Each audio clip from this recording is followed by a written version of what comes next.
Bien, eh, el día de hoy vamos a hablar sobre un tema eh, que se refiere a inmunodeficiencia. La inmunodeficiencia se define como una pérdida de la función del sistema inmunitario, ¿verdad? Esta puede ser congénita, o sea, que pasa de generación a generación, o se puede adquirir. Estas inmunodeficiencias pues se han clasificado como las congénitas como tipo primario y las adquiridas como tipo secundario. Vamos a hablar un poquito sobre estas inmunodeficiencias adquiridas, ¿verdad? O de tipo secundario. En este tipo de inmunodeficiencia, pues como les había comentado anteriormente, pues es la pérdida del funcionamiento del sistema inmune. Ahí puede ser tanto del sistema inmune innato como del sistema inmune adaptado. Y no es que va a ser todas las células que hemos visto que van a estar afectadas, no, ¿verdad? Puede ser una, puede ser otra, ¿verdad? Puede ser un conjunto de ellas, puede ser que, que un punto crucial hace que las células del sistema inmune eh, eh, adaptado deje de funcionar, y de eso vamos a tratar de aclarar un poquito sobre esta inmunodeficiencia de tipo um, eh, eh, primario, ¿verdad? Y por supuesto, en la secundaria, pues también tenemos este tipo de pérdida, ya sea de tipo natural,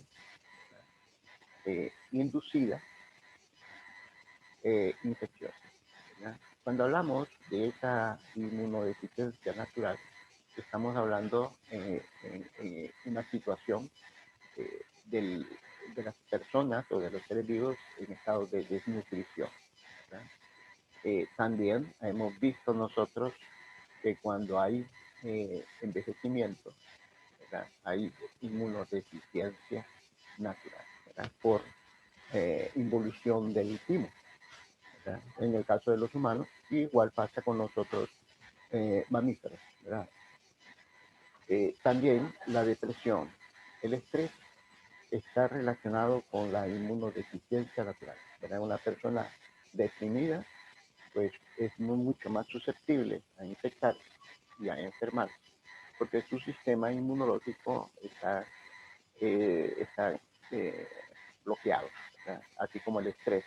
¿Verdad? Una de las evidencias, por ejemplo, de estrés, cuando estamos ahorita que viene el verano, ¿verdad? En estrés de calor, o cuando empieza el invierno, empieza a bajar la temperatura, hay estrés al frío, ¿verdad? Y aquellas personas que tienen um, uh, herpes labial, ¿verdad? Empieza a aparecer las lesiones estéticas en los labios, ¿verdad?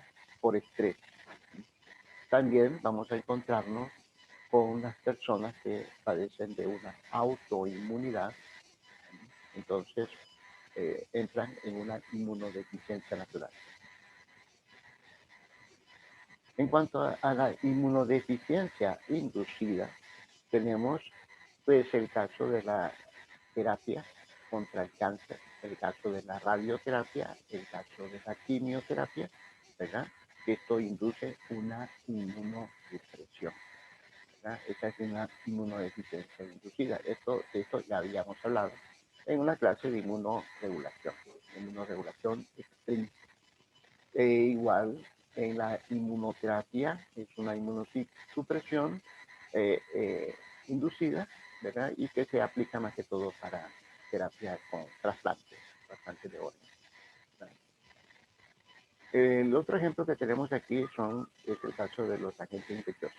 Y uno de los ejemplos clásicos es el virus de la inmunodeficiencia humana, que causa inmunodeficiencia, que causa el síndrome de la inmunodeficiencia, ¿verdad? Y esto es porque los linfocitos T ayudadores tienden a desaparecer, ¿verdad?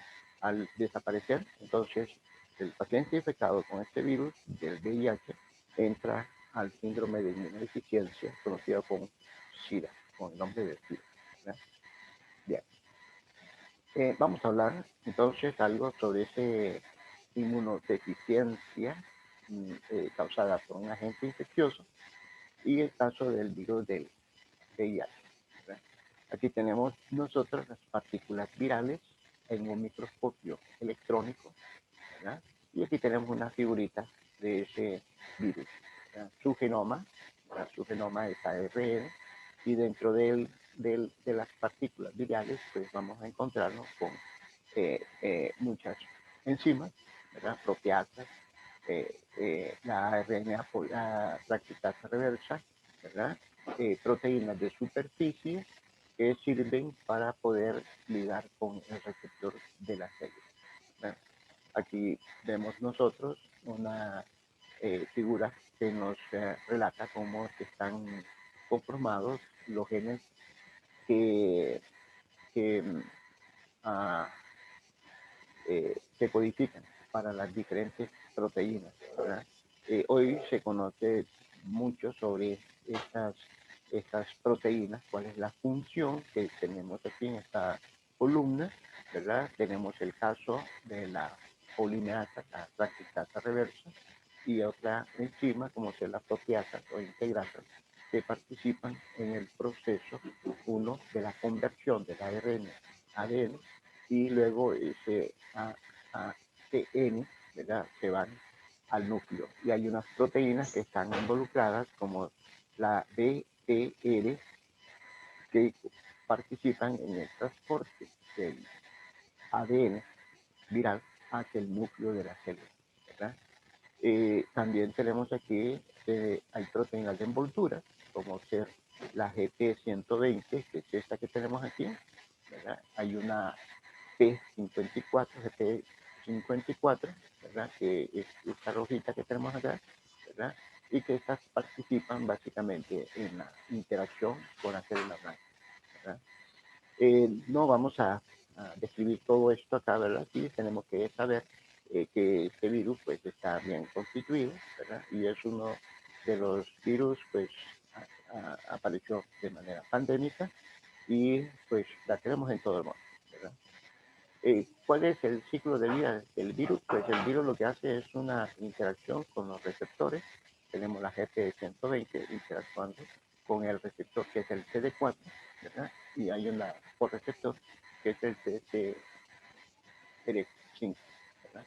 Esa interacción, ¿verdad? Hace entonces que el virus, ¿verdad? Pueda luego introducir su material genético con sus proteínas para hacer la conversión de ARN a ADN y luego llevarlo a recombinarlo con el genoma de la célula.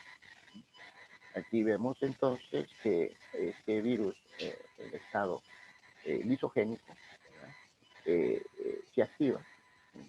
No se sabe con exactitud qué es lo que activa al virus para poder luego, ¿verdad? Empezar a proliferar como ARN, ¿verdad? Y luego convertirse en partículas virales e infectar otras células, ¿verdad?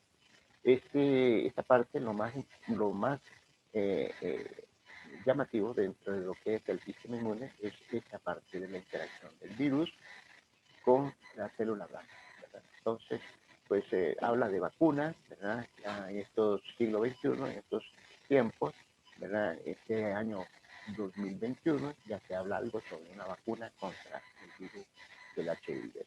Aún todavía está experimentando. ¿Qué es lo que ocurre en los pacientes entonces? ¿Verdad? Podemos ver nosotros que cuando comienza una infección, pues tenemos una carga viral, ¿verdad? Alta, que cuando se pone en contacto con las células de los linfocitos CD4, ¿verdad? Y si lo tenemos en números altos, la carga viral baja debido a la infección a esas células, y estas células tienden a bajar por recuento, ¿verdad? Significa que el virus está replicando. Entonces podemos ver una mayor cantidad de virus extracelular en los pacientes con una baja de células CD4 positivas, ¿verdad? El nivel de CD4 positivo de peligro es cuando está menor de 200. Ya cuando es menor de 200 por mililitros, esta situación, al paciente se le denomina que está con el síndrome de la inmunodeficiencia adquirida, que sería el IDS, tenemos aquí algunos estudios que se han hecho, ¿verdad? Y que determinan, en este caso, algunas citoquinas que pueden participar en la disminución, ¿verdad? Del, de, a la aceleración para el síndrome de la inmunodeficiencia, como IL-10 en este caso, y otros citoquinas que pueden acelerar esa inmunodeficiencia, como es el caso del interferón gamma. IL-10 puede disminuir. Entonces, eh, la, eh, eh, el desarrollo del síndrome de inmunodeficiencia, mientras interferón gamma puede acelerar ese proceso. Igual tenemos los antígenos de histocompatibilidad, ¿verdad? Que podemos ver que algunos de estos antígenos, como el LMH, que es clase 1, que están involucrados en el desaceleramiento o disminución hacia la predisposición de del síndrome de inmunodeficiencia, ¿verdad?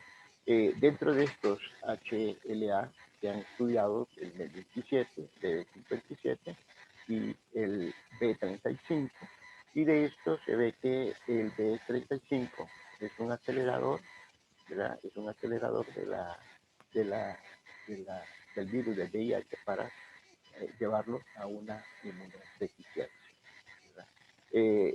Estos hallazgos, ¿verdad? Estos hallazgos hace pues considerar algunas estrategias de tratamiento para las personas infectadas con VIH, no progresar, ¿verdad? No progresar hacia el síndrome de inmunodeficiencia. ¿Alguna pregunta? Bien. Algunos parámetros que se registran en los pacientes infectados con VIH. ¿Verdad? Aquí podemos ver en esta línea, en esta curva de color rojo, es cuando entra el virus, ¿verdad? Luego hay una baja de la carga viral y luego se mantiene con unas cantidades casi indetectables del virus, ¿verdad? Hasta puede ser de 2 a 10 a 12 años, ¿sí? Que empiece otra vez a activarse el funcionamiento del virus, ¿verdad? Y empezamos nosotros ya a detectar una carga viral mucho más alta, ¿verdad? También tenemos aquí las células citotóxicas, aparecen casi como una semana o 2 semanas después de la infección, ¿verdad? Y se mantiene, ¿verdad? Las células citotóxicas se mantienen en cantidades normales, ¿verdad? Controlando las células infectadas con VIH. También podemos notar presencia de anticuerpos contra la envoltura y anticuerpos contra la proteína P24, ¿verdad? Que se mantienen durante esos tiempos de 2 a 12 años y luego cuando se empieza a desencadenar el proceso de la deficiencia, entonces empezamos a ver que esos títulos de anticuerpos empiezan a bajar, ¿verdad? Y se empiezan a negativizar, producto de la inmunodeficiencia. ¿Verdad? Otro parámetro que se considera, y como les había comentado anteriormente, pues es la detección o el seguimiento de los CD4. ¿Verdad? Los CD4 se estudian en fase periférica y se cuantifican, ¿verdad? Se cuantifican. Aquí tenemos cuando comienza la infección, una persona normal puede andar con las CD4 a mayor o igual a 1000, ¿verdad? Y cuando empieza a tener una infección, puede bajar hasta 500, ¿verdad? Puede bajar hasta 500. Después de eso, pues empieza a aparecer la serología, cuando vemos una seroconversión, estaba cero negativo, ¿sí? O sea, no tenía anticuerpos contra el VIH, y luego se convierte en seropositivo o anticuerpos contra el VIH. Mientras que las poblaciones de CD4 se mantienen pues arriba de los 500 linfocitos T ayudadores o CD4 positivos, ¿verdad? Pues al cabo de unos de unos años después de la infección. Entonces hay un periodo de ventana donde empieza a tener problemas con el número de estos linfocitos T ayudadores y el rango está entre 200 a 500. ¿Verdad? Cuando entras en estos pacientes de 200 a 500, se empieza a sospechar acerca de una sintomatología probable de inmunodeficiencia. ¿Verdad? Aquí vemos nosotros que al bajar de esos 200 células, la inmunodeficiencia se manifiesta y entra al síndrome de la inmunodeficiencia. ¿Verdad? Preguntas. Um, eh, cuando comenzó la epidemia del HIV, SIDA, el número de muertos, el porcentaje de muertos era bien alto. Por supuesto, con la aparición de nuevos fármacos, con el uso de tratamientos combinados, ¿verdad? Con esas estrategias nuevas que se están utilizando, pues la mortalidad se ha reducido, ¿verdad? Se ha reducido, ¿verdad? Eh, eh, y por supuesto ha aumentado considerablemente el número de fármacos que hoy se utilizan. Es una mezcla de fármacos que se utilizan contra el HIV. Se sabe que estos virus son fáciles de mutar dentro del mismo huésped, ¿verdad? Y provocar entonces cambios de fármacos. Aquí en el país pues se mantiene un registro periódico acerca de estos pacientes con HIV. Eh, eh, el virus de la inmunodeficiencia no mata, sino que el que mata son los organismos, ¿cómo se llama? Estos organismos oportunistas. Aquí tenemos un registro de cuando empezó la epidemia del VIH, ¿verdad? En donde se encontraban una serie de microorganismos como el Mycobacterium avium, citomegalovirus, neumonías por neumocistis, ¿verdad? Y por supuesto, esto ha ido bajando de acuerdo al control que se le esté dando con el tratamiento de estos fármacos combinados. ¿Verdad? Si las personas se mantienen inmunocompetentes, estos organismos son incapaces de causar muerte en estos pacientes. ¿Verdad?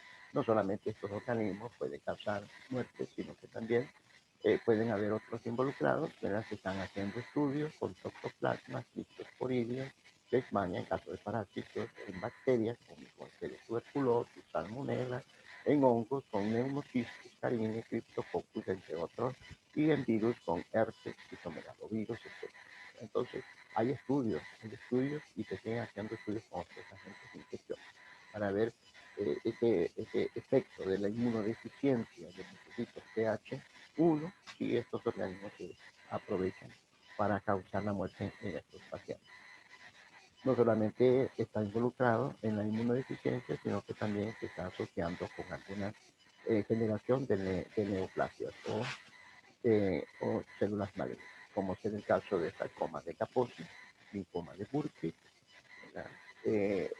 linfoma primario de cerebro. Entonces tenemos aquí un registro de algunos cánceres que aparecen durante el proceso de infección con este virus de la HIV. Preguntas. Eh, Pasamos entonces a la clasificación de las inmunodeficiencias tipo primaria o congénita. Es un defecto genético que pasa de generación en generación. La Organización Mundial de la Salud y el Comité de Clasificación de Inmunodeficiencias Primarias y la Unión Internacional de la Sociedad de Inmunología, pues ha dividido este tipo de inmunodeficiencias primarias en 8 grupos. ¿Verdad? Tenemos el caso entonces de una inmunodeficiencia combinada de células T y B. Esta es una inmunodeficiencia severa, cuando están inmunizadas las células T y B. También tenemos otro grupo que es la inmunodeficiencia predominantemente de anticuerpos, que ven afectados a la célula T. Hay otros síndromes de inmunodeficiencia que están bien definidos, enfermedades de regulación inmunitaria, defectos congénitos de inmunodisfunción de las células fagocíticas o de ambas, ¿verdad? Esto ya es de la respuesta inmune innata, efectos de la respuesta inmune innata, trastornos en la autoinflamación, deficiencia de complementos, ¿verdad? Entonces ahí tenemos pues una representatividad de todo lo que se encuentra en el mundo. Entonces hay una clasificación, son 8 grupos, ¿verdad? Y están clasificados de esa manera. Por supuesto, con estas inmunodeficiencias primarias, ¿verdad? Se han registrado alrededor de unas 200 secuencias de 250 inmunodeficiencias primarias. Se han aprobado terapias génicas en 2.600 genes en el mundo. Se han hecho ensayos en 38 países según el registro, según lo registrado en el 2017. De las 250 se han encontrado 2.600 genes y se han hecho ensayos de 2.597 en 38 países. Sabemos que desde el siglo pasado, a finales del siglo pasado, se hicieron los primeros experimentos de terapia génica. Se crearon células por ingeniería genética, ¿verdad? En la corrección de esas inmunodeficiencias severas, ¿verdad? En el caso y que están ligados al proceso humano. Vamos a ver acá en la siguiente. Tenemos aquí una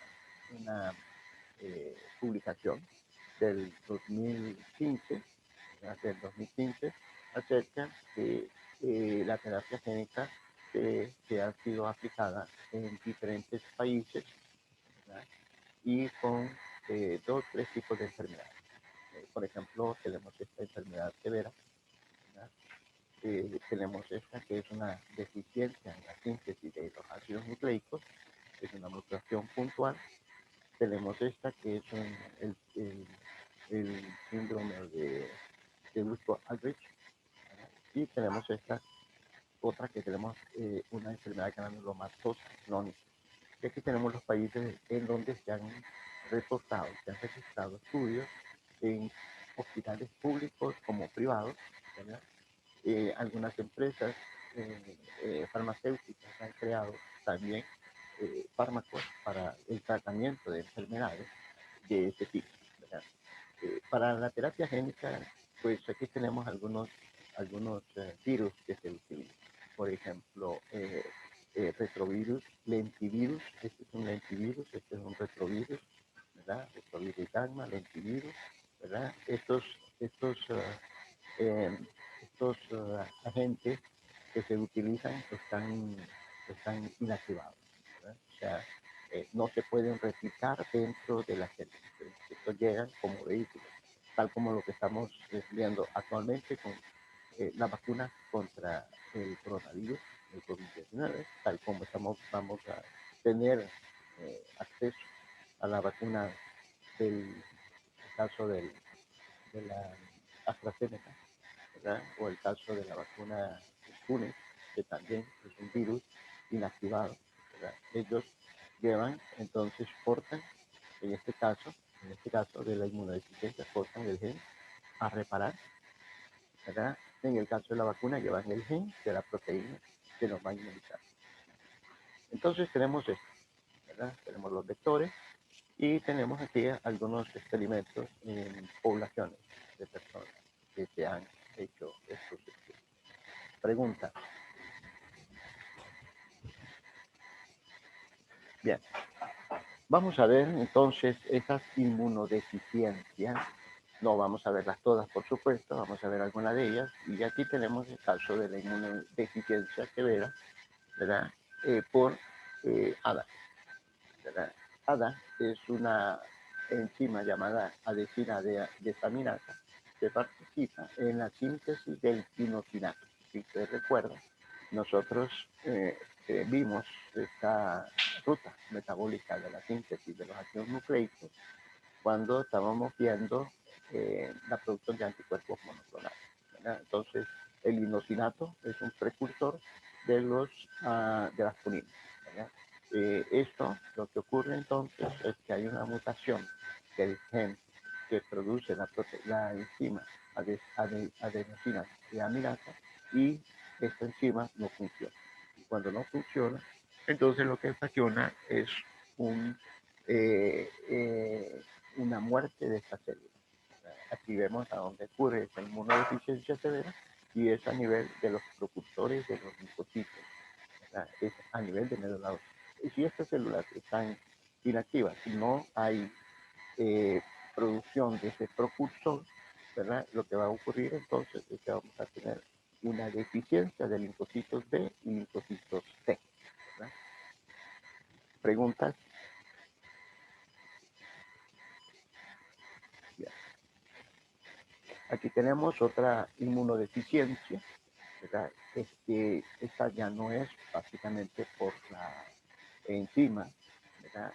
Sino más bien por una proteína que hace fosforilación, ¿verdad? Esto es a nivel de las células T. Entonces, ¿cómo funciona esto? Normalmente cuando las células presentadoras de antígeno se lo muestra a los linfocitos T con su CD3, con su CD3 que envía señales hacia adentro de la célula y la cadena delta, ¿verdad? La cadena sigma hace un contacto con la proteína LCK, ¿verdad? Este contacto con las proteínas LCK, ¿verdad? Hace que llegue la CAP, que es una fosforilasa, ¿verdad? Entonces estos van a fosforilar, ¿verdad? Y llevarán entonces una señal hacia adentro de la célula. ¿Qué pasa si esta proteína SAP está mutada? Si la proteína SAP está mutada, entonces no va a ser el proceso de la fosforilación como la estamos viendo acá. Estoy señalando la fosforilación. Entonces no va a haber activación del linfocitos T. Esto es mutado y esto es no mutado, ¿verdad? En la mutación, la SAP no puede translocar el fósforo a la cadena delta, epsilon, a la cadena epsilon del CD3, lo cual hace entonces que el linfocito T no pueda responder ante el reconocimiento del complejo MHC. ¿Preguntas? Como consecuencia de ello, entonces lo que vamos a tener aquí es ausencia de los CD8 y CD4, ¿verdad? Porque esas proteínas SAP básicamente están a este nivel, ¿verdad? A este nivel de la maduración prácticamente de los timocitos, allá a nivel del timo. En la maduración de los timocitos no se puede llevar a cabo, por lo tanto quedan los timocitos secuestrados y no pueden madurar a crear subpoblaciones CD4 y CD8. ¿Preguntas? También tenemos aquí el síndrome de Guillain. El síndrome de Guillain es una aplasia química. ¿Verdad? Esta aplasia química conlleva a que tengamos falta de linfocitos T. Y esto, pues, puede llegar a variar un poco lo que es las poblaciones de los linfocitos B.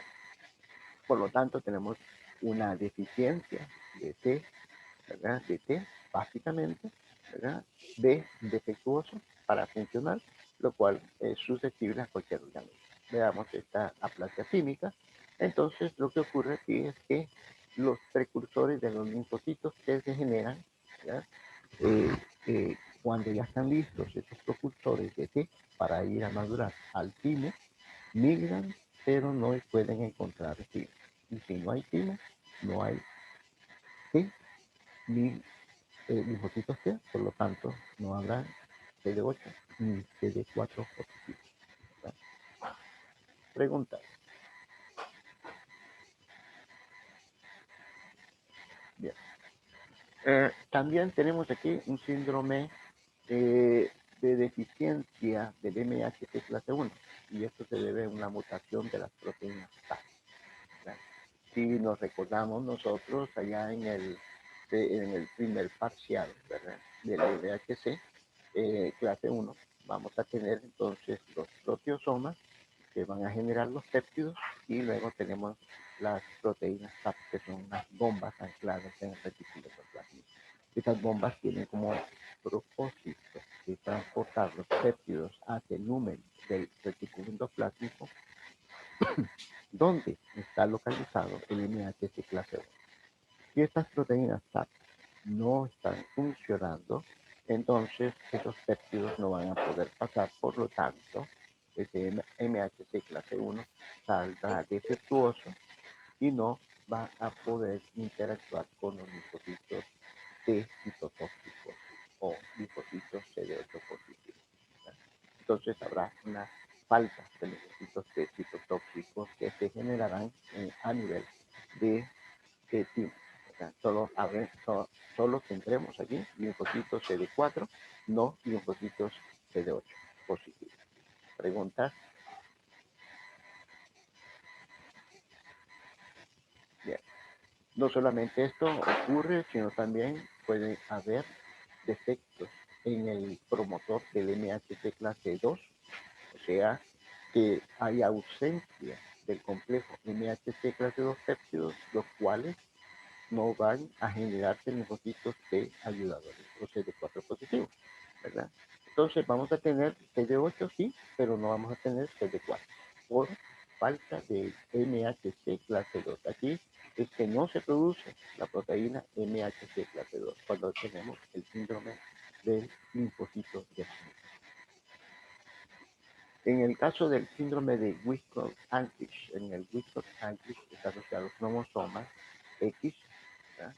Y es recesivo, ¿verdad? Entonces, eh, eh, quiere decir entonces que la manera de expresarse tiene que ser homocigótica, ¿verdad? Para las mujeres, ¿verdad? Para el hombre no, porque sabemos que tenemos un cromosoma X y un cromosoma Y, ¿verdad? Son cromosomas sexuales, ¿verdad? Entonces, con un solo cromosoma X que esté en los hombres, se expresa y se manifiesta el síndrome de Wiskott-Andrich, ¿verdad? Aquí tenemos que la anormalidad es la falta de la proteína Wiskott-Andrich, que esta está involucrada prácticamente en, en el cambio, en el switch de la producción de los anticuerpos de la clase IgA e IgE, ¿verdad?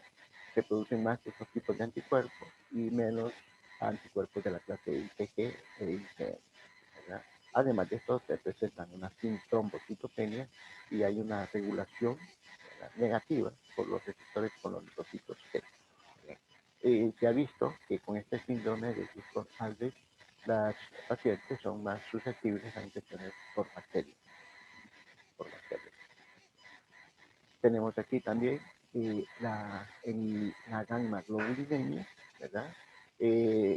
Ligado al cromosoma X, tenemos aquí que esta gamma globulinemia es una deficiencia de la tirosina quinasa, ¿verdad? Descrita por un médico italiano, Bruton, ¿verdad?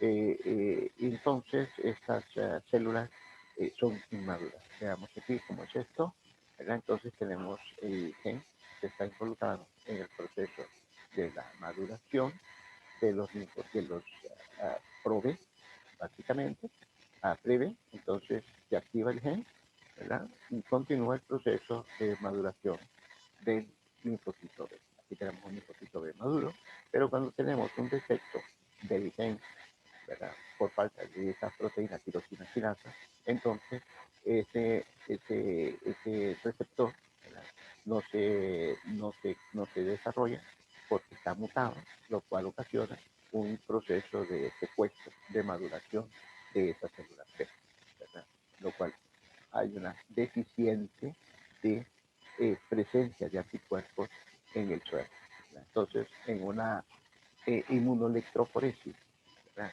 podemos ver esa deficiencia.